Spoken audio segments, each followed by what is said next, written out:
big goals. Away the only sadness or interference I had as a child, which was financial stress. Without fear, there is no opportunity, and without struggle, there isn't any growth. If you have that in you, Because we see these athletes throw away all their money, they think it'll last forever. and the only limitation in my future is the meaning I give my past. Where do people want to be 3 years from now? Hey everybody, I'd like to welcome you to this live event here on LinkedIn.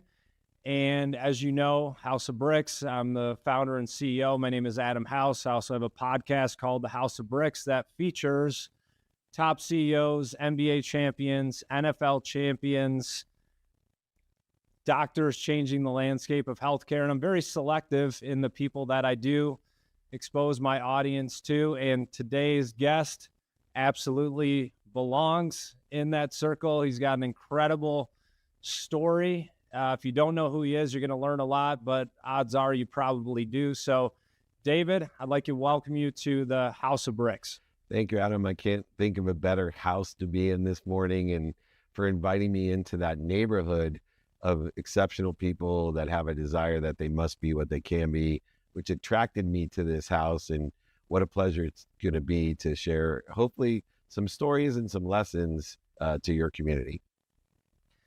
Well, I know a lot of people like to tell their stories of the past, which we'll touch on a little bit, but I'm kind of shifting my focus on where do people want to be 3 years from now? Your past is a story that you can tell yourself and you can say, hey, I've gone through all this adversity and these are all of my problems. Or you can tell yourself all of these things led me to where I am today. And that is going to dictate the future me a couple years from now. So I know you have a great story, some things that you want to share with our audience. Can you tell us a little bit about yourself?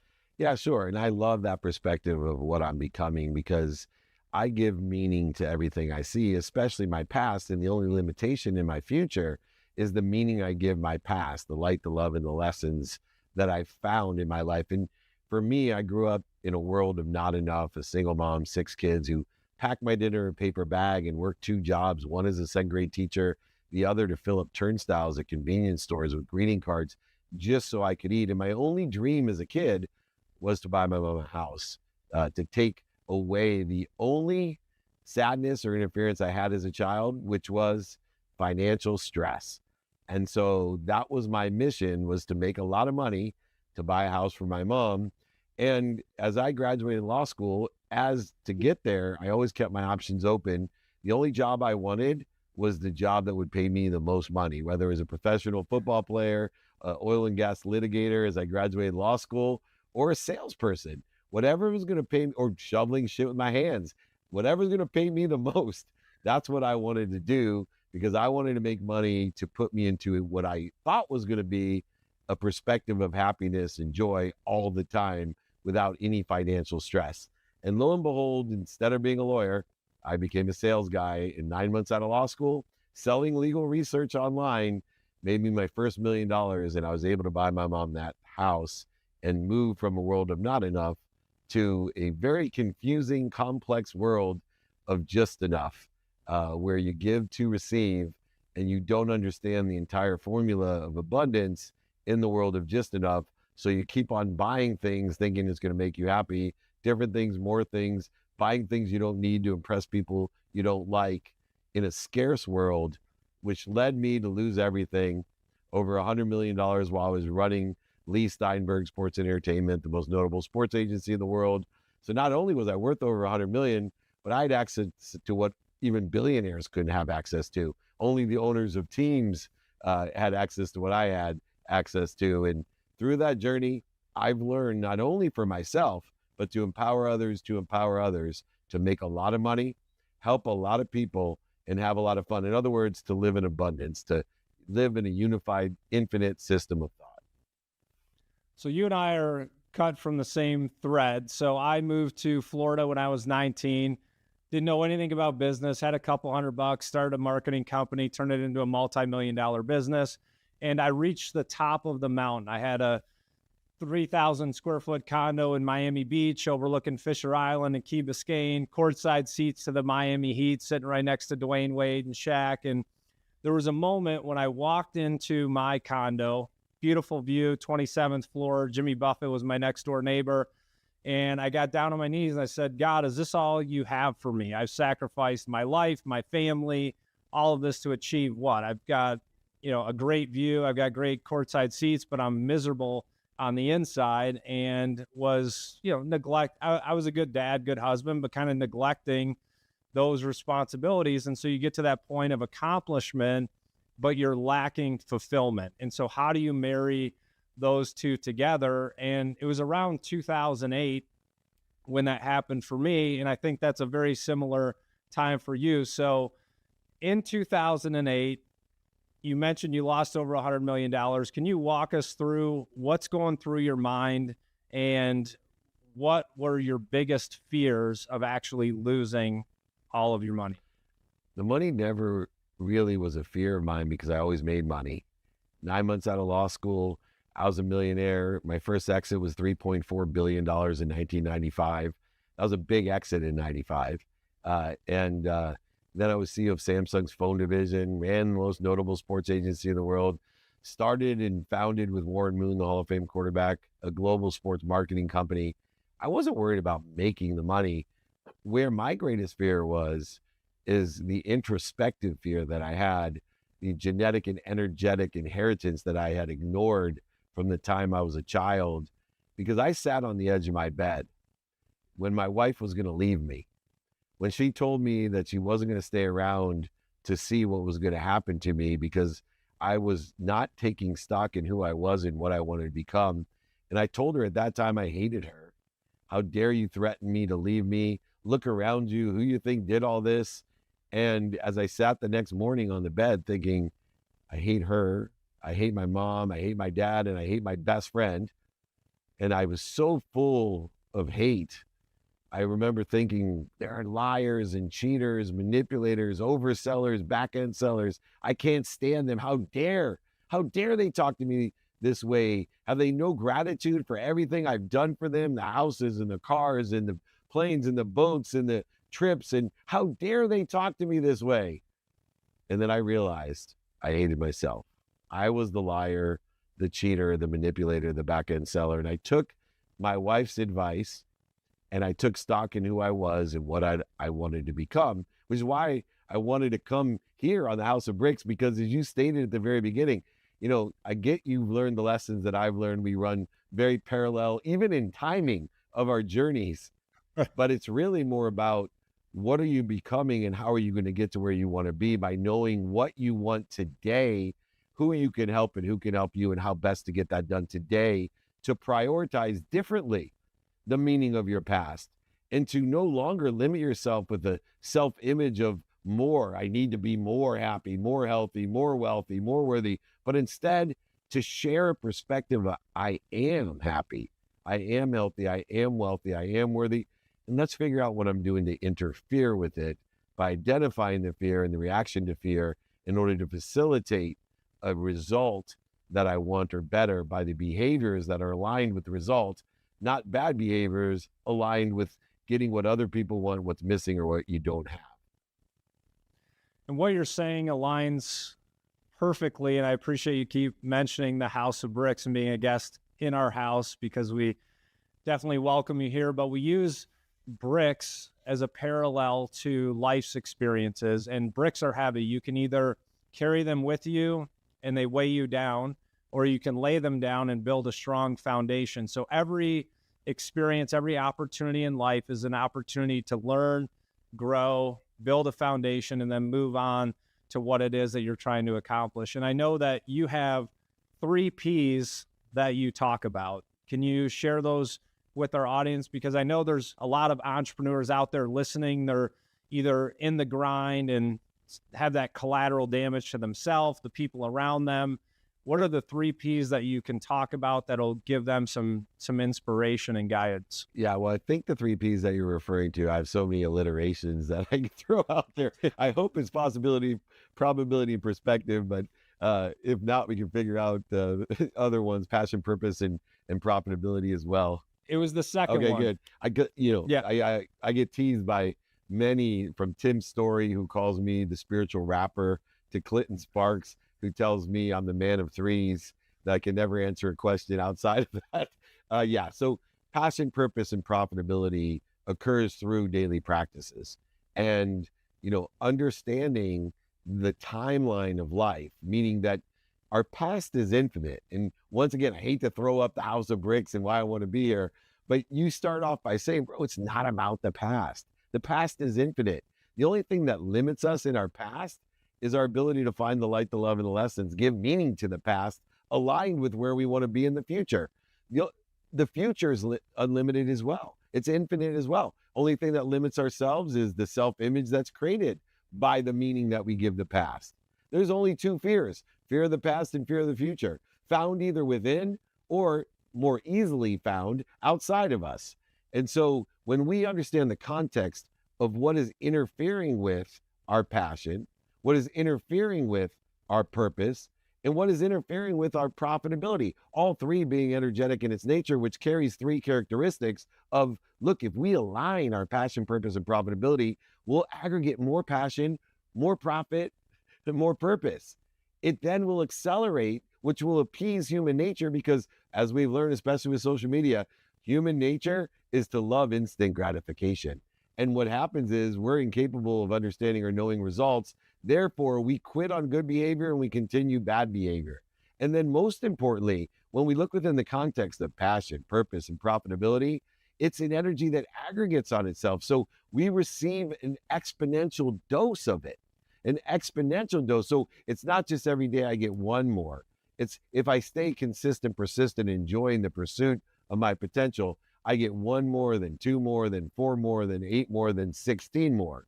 And it's incredible the outcomes, results, consequences that we get to experience through good behaviors in that trajectory. So in order to maintain the passion, purpose, and profitability, we need to stay present today and prioritize what's important to us by knowing what we want each day, who we can help and who can help us, and how best to get it done. You see, prioritization is the antidote to the interference. Prioritization is the antidote to feeling overwhelmed. Prioritization is the antidote to procrastination. Why? Because if we understand that our objective is this passion, purpose, and profitability, instead of searching for our why, what we're doing is identifying the fear, understanding how we react to fear and the patterns that are created in our life by the need to be right, offended, separate, inferior, superior, anxious, frustrated, angry, guilty, resentful. And then instead of resisting it, going over it, under it, through it, around it, lying to it, manipulating it, cheating it, just stopping, dropping down to center and ease, and then rolling in the right trajectory. You see, that passion, purpose, and profitability we can identify what we're doing to interfere with it by our emotional status. When our mind, our body, and soul are on fire, when we're angry, when we're upset, when we're offended, everybody knows when you're on fire, you got to stop, you got to drop, and you got to roll. That's how we find the passion, the purpose, and the profitability in our lives. That's how we enjoy the consistent, persistent pursuit of our potential, what we want, by knowing what's important to us and prioritizing each day according to the meaning of the past in a trajectory or a direction, a divine direction to a future we want or better. Well, if that wasn't a mic drop moment with DJ David, so I want to see you get the turntables out and mix up the 3 Ps in all the different ways that you can. That was amazing. This should be a paid event. If we were in person, I'd be rushing the stage right now, because that is some good stuff right there. And one thing I tell them, for entrepreneurs and business people, anyone in life, faith and fear, they coexist, right? And they're aligned with opportunity. And you have a choice to, they're both belief systems. You can either believe in fear, or you can believe in faith, and they're both made up belief systems. You can't see either of them. So you have a choice to do that. But wherever there's opportunity, that's where you're going to have to make that choice. So I see them as coexisting. So the more fear I feel, I actually embrace it and turn that towards faith and believing the ability to accomplish whatever it is I'm trying to do.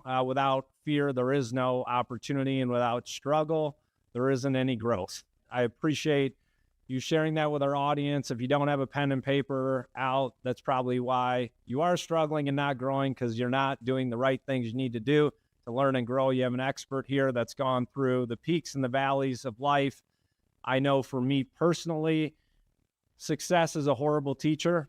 It's through the failures in life and in the valley experience. It's a dark place to be, but it's where you get the tools to go and climb, and the supplies to succeed on the next journey and the next mountain that you climb. So I know you're limited on time and very busy man. Sorry, not busy, productive. Active. Active, that's what it was. So I'm removing the 4-letter word busy out of my vocabulary. He is active. You are have the sports and business background. I played semi-pro professional basketball. I love the parallels between sports and business. What have you seen in your career, just any parallels in business and sports, and how they can work together? Because when I do have these professional athletes on, or successful athletes, I tell them at some point, someday, you're going to need a resume. And the shelf life of an athlete, you have a shelf life. You have to have a plan after your career, because we see these athletes throw away all their money. They think it'll last forever. What parallels to our professional athletes out there that are listening? How do they translate that into business and continue their career after sports? What a great question. And it is definitely something that I deal with as well. I'm still coaching not only Hall of Fame athletes, but current athletes, like the Austin Ecklers and Michael Chandlers of the world, and so many other great athletes. And what I love about it is the thing that taught me the most in life, as you stated, right? Pain is a indicator you have a better place to be, a better position to be in. And for me, I was a below average college football player. But I will tell you that I learned more by being a below average college football player than any other thing I've ever done still to this day. And I just turned 56 last week. And it's because of two things that are common denominators of what sports does to parallel life. One is, if you want to enjoy sports, if you want to get the most out of sports, no matter what level you are, what it teaches you is to enjoy the consistent, everyday, persistent, without quit pursuit of your own potential. So if you're a D3 letter tennis player, if you are, a beginner in golf, whatever it is, if you enjoy the consistent, everyday, persistent, without quit pursuit of your own potential, not worried about the Tiger Woods in the world, or the Serena Williams of the world, or, the Austin Ecklers of the world, who he didn't worry about, the Emmitt Smiths of the world when he's playing D2 football and was 6 on the depth chart when he walked on at the Los Angeles Chargers at the time. If you have that in you, your life, if you learn to enjoy the consistent, persistent pursuit of your potential in life, that is one of the greatest parallels of sports that you can have. And the second one is the differentiator between the good and the great. And that is the common denominator of all the billionaires, millionaires, and entrepreneurs, the celebrities, athletes, and entertainers. I've had the Playbook, a podcast that I had 1,700 or more episodes of it. I have had 4,000 interviews on office hours with these types of people. And they all have one thing in common, and it's what Adam has. He has a desire that he must be what he can be, period. And those people who have a desire that they must be what they can be excel in sports, excel in life, and they excel in business as well, because they understand how to enjoy the consistent, persistent pursuit of their potential and continue good behaviors, even when the results are pain, struggles, setbacks, failures, and mistakes. He knows and she knows they're being protected, promoted, and loved. They know that the shortening of the distance of resistance in our lives, paralleling sports in life and business, is between wisdom from mentoring, coaching, and teaching, and faith. And if you have wisdom and faith, then you will fill the space that exists between everything with more faith than fear. And you will shorten the distance of resistance in your life, and you will receive greater results from the greater behaviors instead of consequences or coincidences or karma that you don't want by continually not being aware of the behaviors of today create the future of tomorrow. This just turned into a coaching session for Adam House. So now I'm fired up, I'm inspired, and I've started 5 businesses in 5 different industries, 3 of them with successful exits, and I'm learning stuff today. I know our listeners are learning as well. And so I appreciate you talking about that compound effect of doing the little things every day to make a big impact over time. Success is not an epiphany. It's doing those small things every day, and that's how you achieve the big goals. And so I always tell people that the worst decision in life is to not make decisions. You have to, and it doesn't have to be the right decision. Decisions create action. That action creates feedback, and it helps you make better decisions down the road. It's just practicing and getting those repetitions of decision making, and then you get more capacity to make better decisions down the road. And so, David, I want to thank you for being a guest on the House of Bricks. I appreciate your generosity, everything that you're doing, and trying to inspire. Is it 1 billion people to be happy? Don't limit me. Over 1 billion. Don't limit me. Over 1 billion. So I hope this video, with you rapping, we could probably get to 1 billion people by Friday. So I appreciate you joining and your contribution to what you're doing, your vulnerability and overcoming some of your, I don't call them failures, I call them learning opportunities. And you've learned a lot and have a lot of wisdom. And if I could speak some life into you, that you are inspiring a lot of people, and the best is yet to come for you. I see that global impact and appreciate you being on the House of Bricks. Thank you so much. I want to offer your community as well. I will sign my book, send it to them, pay for shipping and the book. Email me, put it in the notes, david@dmeltzer.com. I'd be happy to give you Connected to Goodness. It'll be a foundation. It'll be a house of bricks you can build upon. david@dmeltzer.com. Adam, let's do more. I'm coming your way, so let's get together in person. Look forward to it, and thank you for allowing me to be a visitor and hosting me in your beautiful House of Bricks. Thank you. Have an awesome day. My first exit was $3.4 billion in 1995. That was a big exit in 95. And that's how you achieve the big goals. Away the only sadness or interference I had as a child, which was financial stress. Without fear, there is no opportunity, and without struggle, there isn't any growth. If you have that in you, because we see these athletes throw away all their money, they think it'll last forever. And the only limitation in my future is the meaning I give my past. Where do people